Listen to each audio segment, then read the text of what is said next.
بولے کہ موسیٰ یا تو تم اپنی چیز ڈالو یا ہم اپنی چیزیں پہلے ڈالتے ہیں۔ موسیٰ نے کہا نہیں، تم ہی ڈالو۔ جب انہوں نے چیزیں ڈالی تو ناگہاں ان کی رسیاں اور لاٹھیاں موسیٰ کے خیال میں ایسے آنے لگیں کہ وہ میدان میں ادھر ادھر دوڑ رہی ہیں۔ اس وقت موسیٰ نے اپنے دل میں خوف معلوم کیا۔ ہم نے کہا خوف نہ کرو، بلا شبہ تم ہی غالب ہو، اور جو چیز لاٹھی یعنی تمہارے داہنے ہاتھ میں ہے اسے ڈال دو کہ جو کچھ انہوں نے بنایا ہے اس کو نگل جائے گی۔ جو کچھ انہوں نے بنایا ہے یہ تو جادوگروں کے ہتھ کنڈے ہیں، اور جادوگر جہاں جائے فلاح نہیں پائے گا۔ القصہ یوں ہی ہوا تو جادوگر سجدے میں گر پڑے اور کہنے لگے کہ ہم موسیٰ اور ہارون کے پروردگار پر ایمان لائے۔ فرعون بولا کہ پیشتر اس کے کہ میں تمہیں اجازت دوں تم اس پر ایمان لے آئے، بے شک وہ تمہارا بڑا یعنی استاد ہے جس نے تم کو جادو سکھایا ہے، سو میں تمہارے ہاتھ اور پاؤں جانب خلاف سے کٹوا دوں گا اور کھجور کے تنوں پر سولی چڑھوا دوں گا۔ اس وقت تم کو معلوم ہوگا کہ ہم میں سے کس کا عذاب زیادہ سخت اور دیر تک رہنے والا ہے۔ انہوں نے کہا کہ جو دلائل ہمارے پاس آ گئے ہیں ان پر اور جس نے ہم کو پیدا کیا ہے اس پر ہم آپ کو ہرگز ترجیح نہیں دیں گے، تو آپ کو جو حکم دینا ہو دیجئے، اور آپ جو حکم دے سکتے ہیں وہ صرف اسی دنیا کی زندگی میں دے سکتے ہیں۔ ہم اپنے پروردگار پر ایمان لے آئے تاکہ وہ ہمارے گناہوں کو معاف کرے، اور اسے بھی جو آپ نے ہم سے زبردستی جادو کرایا، اور اللہ بہتر اور باقی رہنے والا ہے۔ جو شخص اپنے پروردگار کے پاس گناہ گار ہو کر آئے گا تو اس کے لیے جہنم ہے جس میں نہ مرے گا نہ جیے گا، اور جو اس کے روبرو ایماندار ہو کر آئے گا اور عمل بھی نیک کیے ہوں گے تو ایسے لوگوں کے لیے اونچے اونچے درجے ہیں، یعنی ہمیشہ رہنے کے باغ جن کے نیچے نہریں بہ رہی ہیں، ہمیشہ ان میں رہیں گے، اور یہ اس شخص کا بدلہ ہے جو پاک ہوا۔ اور ہم نے موسیٰ کی طرف وحی بھیجی کہ ہمارے بندوں کو راتوں رات نکال لے جاؤ، پھر ان کے لیے دریا میں لاٹھی مار کر خشک رستہ بنا دو، پھر تم کو نہ تو فرعون کے آ پکڑنے کا خوف ہوگا اور نہ غرق ہونے کا ڈر۔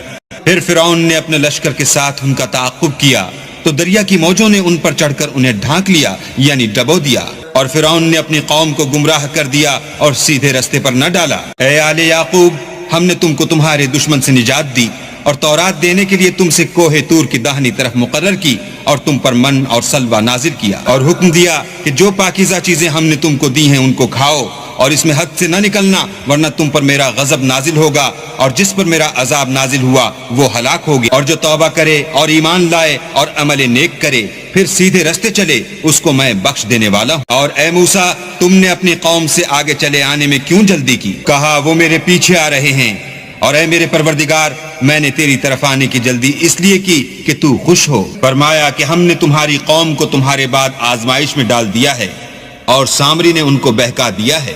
اور موسیٰ غصے اور غم کی حالت میں اپنی قوم کے پاس واپس آئے اور کہنے لگے کہ اے قوم، کیا تمہارے پروردگار نے تم سے اچھا وعدہ نہیں کیا تھا؟ کیا میری جدائی کی مدت تمہیں دراز معلوم ہوئی، یا تم نے چاہا کہ تم پر تمہارے پروردگار کی طرف سے غضب نازل ہو، اور اس لیے تم نے مجھ سے جو وعدہ کیا تھا اس کے خلاف کیا؟ وہ کہنے لگے ہم نے اپنے اختیار سے تم سے وعدہ خلاف نہیں کیا، بلکہ ہم لوگوں کے زیوروں کا بوجھ اٹھائے ہوئے تھے، پھر ہم نے اس کو آگ میں ڈال دیا، اور اسی طرح سامری نے ڈال دیا، تو اس نے ان کے لیے ایک بچڑا بنا دیا، یعنی اس کا قالب جس کی آواز گائے کسی تھی۔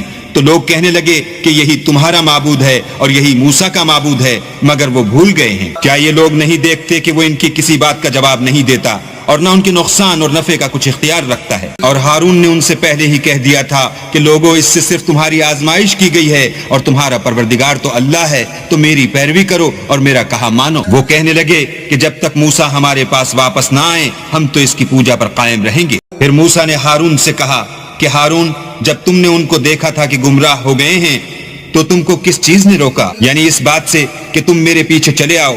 بھلا تم نے میرے حکم کے خلاف کیوں کیا؟ کہنے لگے کہ بھائی، میری داڑھی اور سر کے بالوں کو نہ پکڑیے، میں تو اس سے ڈرا کہ آپ یہ نہ کہیں کہ تم نے بنی اسرائیل میں تفرقہ ڈال دیا اور میری بات کو ملحوظ نہ رکھا۔ پھر سامری سے کہنے لگے کہ سامری، تیرا کیا حال ہے؟ اس نے کہا کہ میں نے ایسی چیز دیکھی جو اوروں نے نہیں دیکھی، تو میں نے فرشتے کے نقش پا سے مٹی کی ایک مٹھی بھر لی، پھر اس کو بچڑے کے قالب میں ڈال دیا، اور مجھے میرے جی نے اس کام کو اچھا بتایا۔ موسیٰ نے کہا جا، تجھ کو دنیا کی زندگی میں یہ سزا ہے کہ کہتا رہے کہ مجھ کو ہاتھ نہ لگانا، اور تیرے لیے ایک اور وعدہ ہے یعنی عذاب کا جو تجھ سے ٹل نہ سکے گا، اور جس معبود کی پوجا پر تو قائم و معتکف تھا اس کو دیکھ، ہم اسے جلا دیں گے، پھر اس کی راکھ کو اڑا کر دریا میں بکھیر دیں گے۔ تمہارا معبود اللہ ہی ہے جس کے سوا کوئی معبود نہیں، اس کا علم ہر چیز پر محیط ہے۔ جو شخص اس سے منہ پھیرے گا وہ قیامت کے دن گناہ کا بوجھ اٹھائے گا۔ ایسے لوگ ہمیشہ اس عذاب میں مبتلا رہیں گے، اور یہ بوجھ قیامت کے روز ان کے لیے برا ہوگا۔ جس روز سور پھونکا جائے گا اور ہم گناہگاروں کو اکٹھا کریں گے اور ان کی آنکھیں نیلی نیلی ہوں گی تو وہ آپس میں آہستہ آہستہ کہیں گے کہ تم دنیا میں صرف 10 ہی دن رہے ہو. جو باتیں یہ کریں گے ہم خوب جانتے ہیں. اس وقت ان میں سب سے اچھی راہ والا یعنی عاقل و ہوش مند کہے گا کہ نہیں بلکہ صرف ایک ہی روز ٹھہرے ہو.